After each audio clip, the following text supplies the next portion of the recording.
السلام علیکم ورحمۃ اللہ تعالی وبرکاتہ۔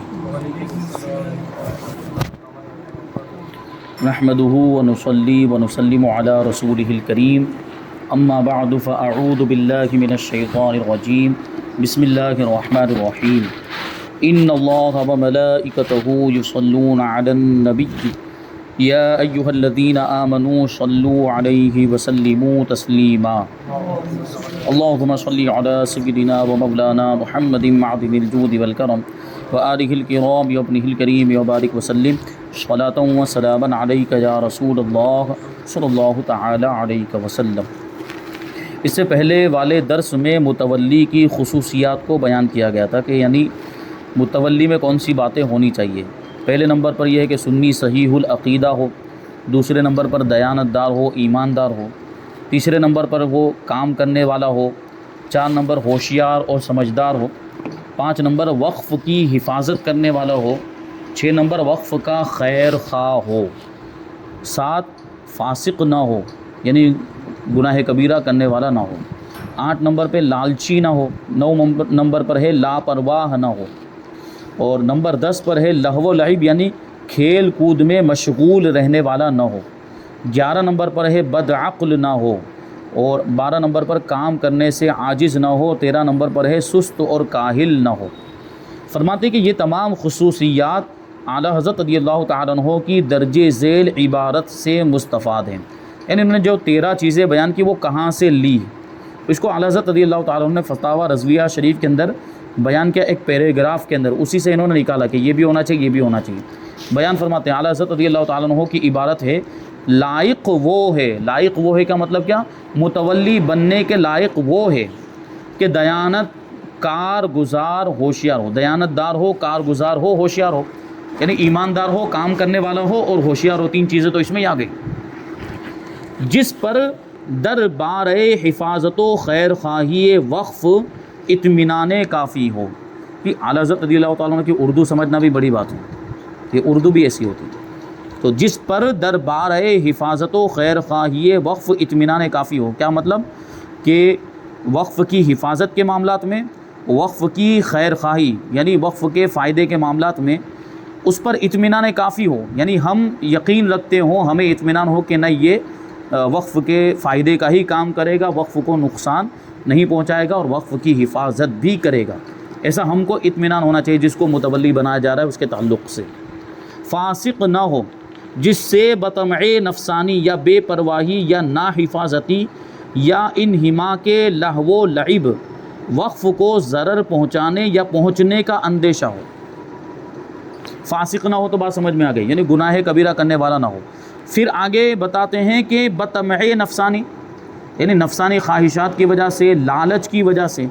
یا بے پرواہی کی وجہ سے یا نا حفاظتی کی وجہ سے، حفاظت نہ کرنے کی وجہ سے یا لہو و لعب میں یعنی کھیل کود میں مشغول رہنے کی وجہ سے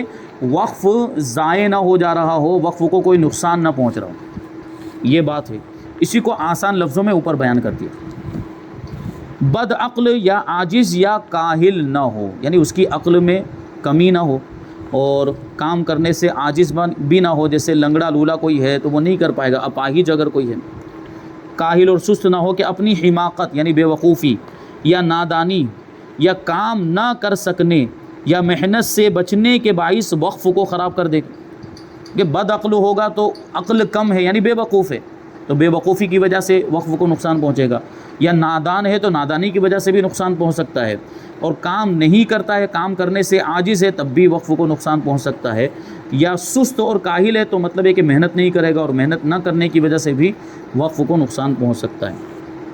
فاسق اگرچہ کیسا ہی ہوشیار، کارگزار، مالدار ہو، ہرگز لائق تولیت نہیں۔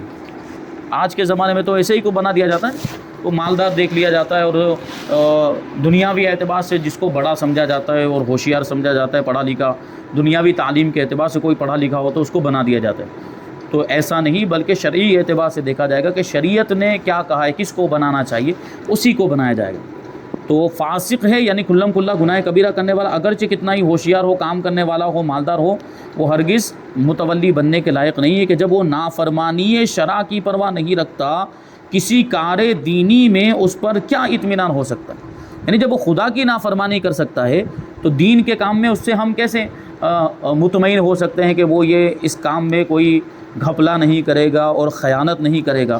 تو جب وہ اللہ کی نافرمانی کر سکتا ہے تو حساب و کتاب میں گڑبڑ بھی کر سکتا ہے۔ ولہٰذا حکم یہ ہے کہ اگر خود واقف فسق کرے واجب ہے کہ وقف اس کے قبضے سے نکال دیا جائے، کیونکہ وقف کرنے والا تو کوئی بھی ہو سکتا ہے، یعنی وقف کرنے والا فاسق بھی ہو سکتا ہے، یعنی فاسق کو بھی اجازت ہے، فاسق بھی اگر کوئی چیز وقف کرتا ہے تو وہ چیز وقف ہو جائے گی۔ ابھی آگے بتائیں گے کہ وقف کا متولی بننے کا سب سے زیادہ حقدار کون ہے، تو سب سے زیادہ حقدار واقف ہوتا ہے، یعنی جس نے زمین وقف کی ہے، جس نے مسجد وقف کی ہے یا مدرسہ وقف کیا ہے، وہ پہلے حقدار ہوتا ہے کہ اس کو متولی بنایا جائے۔ لیکن اگر وہ جس نے وقف کیا ہے وہ خود فاسق ہے، گناہ کبیرہ کرنے والا ہے، تو اس کو پھر متولی نہیں بنایا جائے گا، بلکہ اس کے ہاتھ سے جو بھی وقف کی جائیداد اور پراپرٹی ہے وہ لے لی جائے گی اور ایسے آدمی کو سونپ دی جائے گی جو متولی بننے کی صلاحیت رکھتا ہے شرعی اعتبار سے۔ تو وہی کہہ رہے ہیں کہ اگر خود واقف یعنی وقف کرنے والا فسق کرے تو واجب ہے کہ وقف اس کے قبضے سے نکال دیا جائے اور کسی امین متدین کو سپرد کر دیا جائے، یعنی کسی امانت دار، ایماندار اور دیندار آدمی کو وقف سپرد کر دیا جائے۔ پھر دوسرا ہے، یعنی کیا مطلب ہوا کہ جب واقف کے قبضے سے لے لیا جائے گا، جب واقف اگر فاسق ہو تو اس کے پاس وقف کی پراپرٹی نہیں رہنے دی جائے گی، لے کر امین کو، دیانت دار کو دے دیا جائے گا۔ تو واقف کے علاوہ اگر کوئی فاسق ہو تو اس سے تو بدرجہ اولیٰ چھین لیا جائے گا اور لے لیا جائے گا۔ تو یہ بات ہے۔ اب آگے کہ متولی مقرر کرنے کا حق کسے ہے، یعنی متولی بنا کون سکتا ہے، یعنی یہ اختیار کس کو دیا گیا؟ تو جواب ہے وقف نامے میں تولیت کے متعلق کچھ مذکور نہیں، تو تولیت کا حق واقف کو ہے، خود بھی متولی ہو سکتا ہے، دوسرے کو بھی متولی بنا سکتا ہے۔ کیا مطلب ہوا کہ وقف کرتے ہیں تو کبھی جو ہے کہ وقف نامہ تیار کیا جاتا ہے، وہ لکھا جاتا ہے، اس میں کچھ شرائط وغیرہ جو بھی ہو تو لکھے جاتے ہیں کہ یہ میں نے زمین کو وقف کیا، مسجد کے لیے کیا کہ مدرسے کے لیے کیا، اور اس کا متولی کون ہوگا، کبھی اس میں بھی جو ہے کہ باتیں لکھ دی جاتی ہے۔ کبھی وقف کرنے والا خود لکھتا ہے کہ یہ میں وقف کر رہا ہوں تو میں خود اس کا متولی رہوں گا، میں خود اس کا نگرانی کرنے والا جو ہے دیکھ بھال کرنے والا میں خود ہی رہوں گا۔ تو اگر اس نے لکھ دیا تو پھر وہ تو خود ہی بنے گا، اگر وہ دوسری شرطیں جو اوپر بیان کی خصوصیات وہ اس میں پائی جاتی ہو تو وہ بن سکتا ہے۔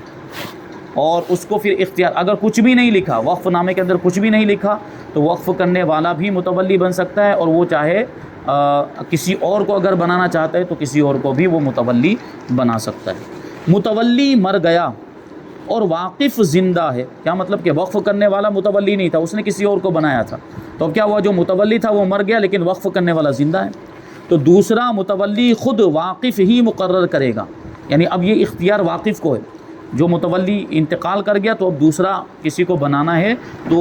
یہ واقف اگر زندہ ہے تو یہ کام وہی کرے گا، اور واقف بھی مر گیا یعنی متولی بھی مر گیا، واقف بھی مر گیا تو اس کا وصی مقرر کرے گا، یعنی واقف انتقال کرتے وقت کسی کو وصیت کر کے گیا، اس کا انتقال، اس نے کسی کو متولی نہیں بنایا، مان لیجئے کہ پہلے وقف کرنے والے کا انتقال ہو گیا، بعد میں متولی کا انتقال ہو گیا، اور وقف کرنے والے نے انتقال کے وقت کسی آدمی کو، جیسے زید تھا وہ واقف تھا تو اس نے خالد کو یہ کہہ دیا اپنے انتقال سے پہلے کہ میں تمہیں وصیت کر کے جاتا ہوں کہ یہ جو ابھی متولی ہے، اگر یہ متولی کسی وجہ سے معزول ہو جاتا ہے یا خدا نخواستہ اگر اس کا انتقال ہو جاتا ہے تو تم کسی کو متولی بنا دینا، تو یہ ہو گئی وصیت۔ تو اگر واقف کا انتقال ہو گیا تو اس کا جو وصی ہوگا، وصی یعنی جس کو وصیت کی ہے، وہ متولی مقرر کرے گا، اور وصی بھی نہ ہو تو اب قاضی کا کام ہے۔ کیا مطلب کہ متولی بھی نہیں ہے، متولی بھی مر گیا، واقف بھی مر گیا، اور اس نے کوئی کسی کو وصیت بھی نہیں کی، یا وصیت کی تھی تو وہ وصی بھی مر گیا، تو اب یہ کام کون کرے گا؟ قاضی شرع۔ پرانے زمانے میں جو قاضی شرع ہوا کرتے تھے، جو شریعت کے فیصلے کیا کرتے تھے، تو قاضی شرع کے پاس جائیں گے، اور تو قاضی شرع ہوتے نہیں عام طور پر شہروں میں، تو اب یہ کام کس کے سپرد ہو گیا؟ شہر کے سب سے بڑے عالم کے سپرد، شہر کا جو سب سے بڑا عالم ہو، سب سے بڑا مفتی ہو، مرجع فتاوی ہو، یعنی لوگ اس کے پاس سوال پوچھنے کے لیے، مسئلے پوچھنے کے لیے، فتویٰ لینے کے لیے حاضر ہوتے ہو، تو اب یہ کام اس کے سپرد ہوگا، ٹھیک ہے؟ یعنی اگر متولی ہے، واقف ہے، تو وہ خود متولی بنائے گا، اگر وہ بھی نہیں، اس کا وصی بھی نہیں ہے، تو پھر مفتی کے پاس جائیں گے، شہر کے سب سے بڑے عالم کے پاس جائیں گے اور کہیں گے کہ متولی بنانا ہے تو کس کو بنایا جائے۔ ہو سکتا ہے کہ یہ کیا جائے کہ کچھ افراد کو اپنے اعتبار سے چن کر لے کے جائے، چار پانچ افراد کو جو متولی بننے کی صلاحیت رکھتے ہوں، جن میں یہ باتیں پائی جاتی ہو، اور ان کو جا کر بتایا جائے جو مفتی صاحب ہوں، شہر کے سب سے بڑے عالم ہوں، کہ یہ متولی یہ 4 آدمی کو ہم لے کے آئے، آپ دیکھ لیجئے ان میں سے کس کو بنایا جائے، تو وہ کہیں کہ ان کو بنا دیا جائے یا ان کو بنا دیا جائے، تو ان کے حساب سے جو ہے کہ متولی بنایا جا سکتا ہے، اور یہ اپنی رائے سے مقرر کرے گا، یعنی قاضی جو ہے وہ اپنی رائے سے مقرر، اس کو لگے گا جس کے تعلق سے کہ یہ متولی بن سکتا ہے، تو وہ قاضی کہے گا کہ یہ آج سے متولی، تو پھر وہ متولی۔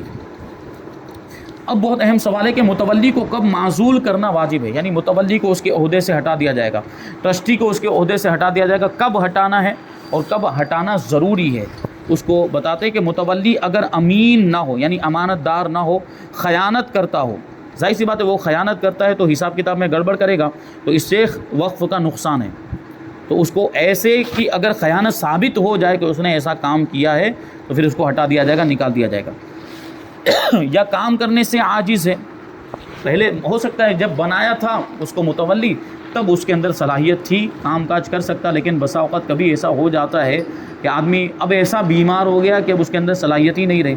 کبھی کچھ ایسی بیماریاں آ جاتی ہے، پہلے اچھا تھا جس سے لقوہ وغیرہ، فالج، پیرالائز ہو جاتا ہے، تو اب آدمی کام نہیں کر سکتا، تو اس کو متولی رکھنے کا کوئی مطلب نہیں، پھر اس کو ہٹا دیا جائے گا کیونکہ وہ کام کرنے سے عاجز ہے۔ یا اعلانیہ طور پر، یعنی کھلم کھلا شراب پیتا ہو، جوا کھیلتا ہو، اب وہ پہلے ہی سے شرابی ہے، پہلے ہی سے جوا کھیلتا تو بنایا ہی نہیں جائے گا، لیکن مان لیجیے جب بنایا تھا تب شراب ہی نہیں تھا، تب وہ جوا نہیں کھیلتا تھا، لیکن اب پینے لگ گیا شراب اور اب جوا کھیلنے لگ گیا، تو اب کیا کریں گے، اس کو ہٹا دیں گے، نکال دیا جائے گا۔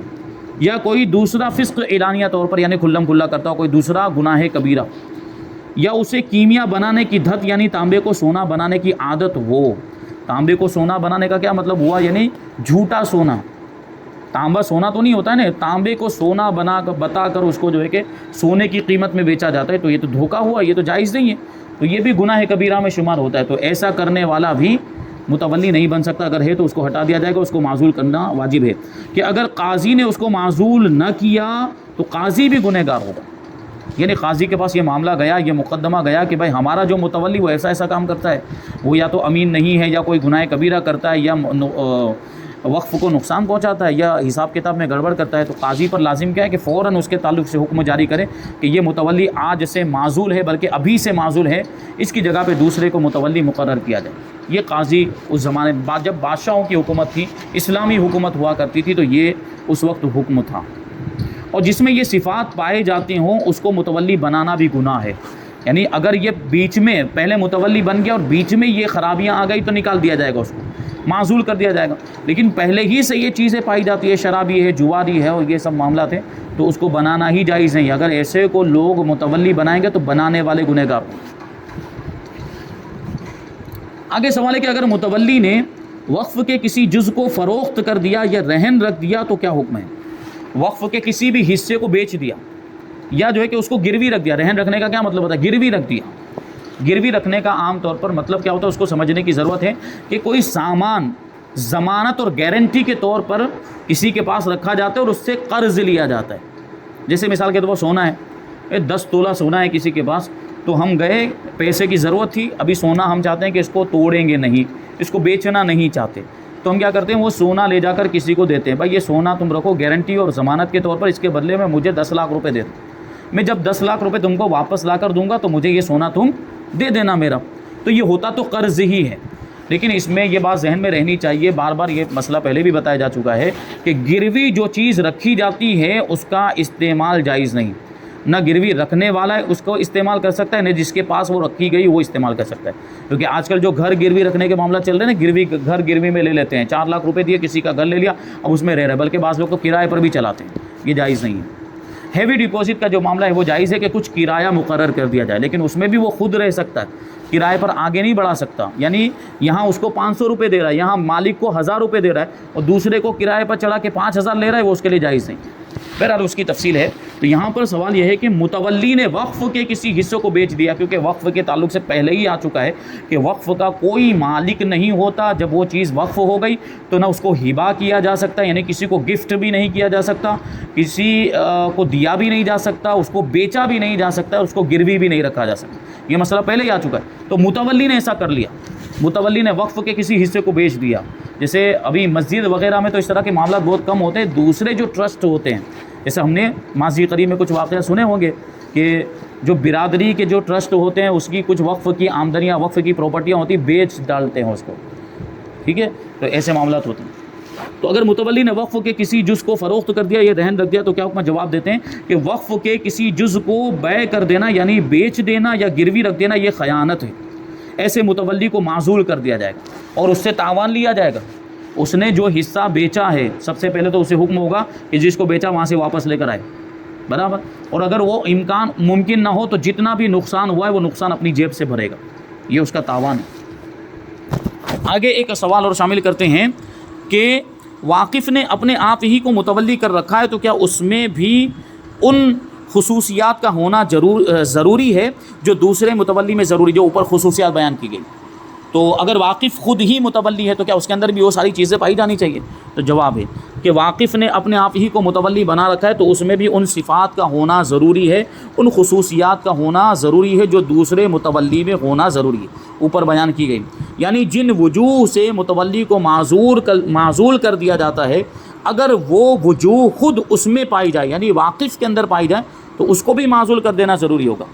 یعنی اس کو بھی متولی کے پد سے ہٹا دیا جائے گا، متولی کے عہدے سے اس کو بھی، یعنی اگر خود وقف کرنے بعد یہ نہیں دیکھا جائے گا کہ بھائی اس نے تو وقف کیا، اس نے تو زمین دی ہے، اس نے تو اتنا تعاون کیا ہے، یہ نہیں دیکھا جائے گا۔ اگر اس میں خرابی پائی جاتی ہے تو وہ بننے کے لائق ہی نہیں ہے، پھر اگرچہ اس نے زمین وقف کی ہو یا جو ہے کہ مسجد خود بنا دی ہو، اس کو متولی نہیں بنا سکتے۔ متولی کے اندر وہ چیزیں پائی جانی چاہیے تبھی وہ متولی بن سکتا ہے۔ اس بات کا خیال ہرگز نہیں کیا جائے گا کہ یہ خود واقف ہے، جو بات آگے بیان کی، یہ نہیں دیکھا جائے گا کہ یہ خود وقف کرنے والا ہے تو اس کو متولی بنایا جائے۔ ہاں اگر اس کے اندر وہ خصوصیات پائی جاتی، وہ صفات پائی جاتی ہے جو اوپر بیان کی گئی تو پھر اس کو بنا سکتے ہیں۔ واقف نے اپنے آپ ہی کو متولی کیا ہے اور وقف نامے میں یہ شرط لکھ دی ہے کہ مجھے اس کی تولیت سے جدا نہیں کیا جا سکتا یا مجھے قاضی یا بادشاہ اسلام بھی معزول نہیں کر سکتے، تو اس کا کیا حکم؟ جب اس نے اپنے آپ کو متولی بنایا خود وقف کرنے والے نے، اور وقف نامے کے اندر لکھ دیا کہ میں متولی ہوں اور ایسا متولی کہ مجھے کوئی بھی یہاں سے ہٹا نہیں سکتا، متولی کے عہدے سے مجھے کوئی بھی ہٹا نہیں سکتا، کسی کو یہ اختیار نہیں، یہاں تک کہ بادشاہ کو بھی نہیں، قاضی شرع کو بھی نہیں، اس نے یہ لکھ دیا۔ تو اب سوال یہ ہے کہ اگر اس نے یہ شرط لگا دی ہے تو کیا اس شرط کی پابندی کی جائے گی؟ یعنی کیا واقعی پھر اس کو کوئی ہٹا نہیں سکتا، بادشاہ بھی نہیں ہٹا سکتا، قاضی شرع بھی نہیں ہٹا سکتا، کیا ایسا ہوگا؟ تو جواب دیتے ہیں واقف نے اپنے ہی آپ کو متولی کیا ہوا ہے اور وقف نامے میں یہ شرط لکھ دی ہے کہ مجھے اس کی تولیت سے جدا نہیں کیا جا سکتا یا مجھے قاضی یا بادشاہ اسلام بھی معزول نہیں کر سکتے، اس شرط کی پابندی نہیں کی جا سکتی، یعنی اس کی اس شرط پر عمل نہیں کیا جائے گا، اس کی اس شرط کا کوئی اعتبار نہیں۔ اگر خیانت وغیرہ وہ امور ظاہر ہوئے جن سے متولی معزول کر دیا جاتا ہے تو یہ بھی معزول کر دیا جائے گا، یعنی وقف کرنے والا جب تک ٹھیک چل رہا ہے، جب تک اس کے معاملات صحیح ہیں، وہ ساری چیزوں کی پابندی کر رہا ہے، وہاں تک تو وہ متولی رہے گا، رکھ سکتے ہیں، اس وقت تک اس کو معزول نہیں کیا جائے گا۔ لیکن کوئی خرابی پائی گئی، خیانت کے معاملات سامنے آ گئے یا وقف کو اس نے جان بوجھ کر نقصان پہنچا دیا، اس طرح کا کچھ معاملہ آیا تو اس کو بھی نکال دیا جائے گا۔ پھر یہ نہیں دیکھا جائے گا کہ اس نے تو شرط لگائی تھی کہ مجھے کوئی معزول نہیں کر سکتا، اس شرط کا کوئی اعتبار نہیں۔ یوں ہی واقف نے دوسرے کو متولی کیا ہے، واقف نے دوسرے کو متولی بنایا اور یہ شرط لگائی ہے کہ اسے میں معزول نہیں کر سکتا، تو یہ شرط بھی باطل ہے، یعنی دار و مدار شریعت کے حکم پر ہے۔ شریعت نے جس کے تعلق سے فرما دیا کہ وہ متولی ہو سکتا ہے تو اس کو متولی بنایا جا سکتا ہے، پھر اس کو معزول نہیں کیا جائے گا، اور شریعت نے جس کے بارے میں بتا دیا کہ وہ متولی نہیں بن سکتا ہے یا جو ہے کہ فلاں شخص کو متولی کے عہدے سے معزول کرنا واجب ہے، تو پھر وہ کوئی بھی ہو، چاہے وہ خود واقف ہی کیوں نہ ہو اور اس نے پھر کسی بھی طرح کی شرط ہی کیوں نہ لگائی ہو، اس کی شرط کا کوئی اعتبار نہیں ہوگا، اس پر عمل نہیں کیا جائے گا، بلکہ اس کو ہٹا دیا جائے گا، معزول کر دیا جائے گا، اس کی یہ شرط باطل ہے۔ یوں ہی ایک شخص نے دوسرے کو وصی کیا ہے، یعنی وصیت کی ہے اس کو، اور شرط لگا دی کہ وصی یہی رہے گا، میرا جو وصی ہے یہی رہے گا، اگرچہ یہ خیانت کرے تو اس وصی کو خیانت ظاہر ہونے پر معزول کر دیا جائے گا، یعنی اس کو بھی نکال دیا جائے گا، اس کو بھی ہٹا دیا جائے گا۔ وصی کا مطلب جو میں نے ابھی بتایا، یعنی وہ وقف کرنے والا، مان لیجئے کہ جہاں تک وہ زندہ تھا وہاں تک وہ متولی رہا، اور مرنے سے پہلے وہ وصیت کر کے گیا کہ میں تم کو وصیت کرتا ہوں، تم جس کو چاہو متولی بنا سکتے ہو، یا جس کے بارے میں وصیت کر کے گیا کہ میرے بعد یہ متولی ہوگا، تو اب اس نے جو ہے کہ کوئی خیانت کی، تو اگرچہ وقف کرنے والا کہہ کر گیا تھا، وصیت کر کے گیا تھا، اب اس کی وصیت پر عمل نہیں کیا جائے گا کیونکہ وہ متولی بننے کے لائق ہی نہیں ہے۔ تو یہ کچھ مسائل جو ہے کہ ابھی تولیت کے بارے میں بیان کیے، اور بہت ساری چیزیں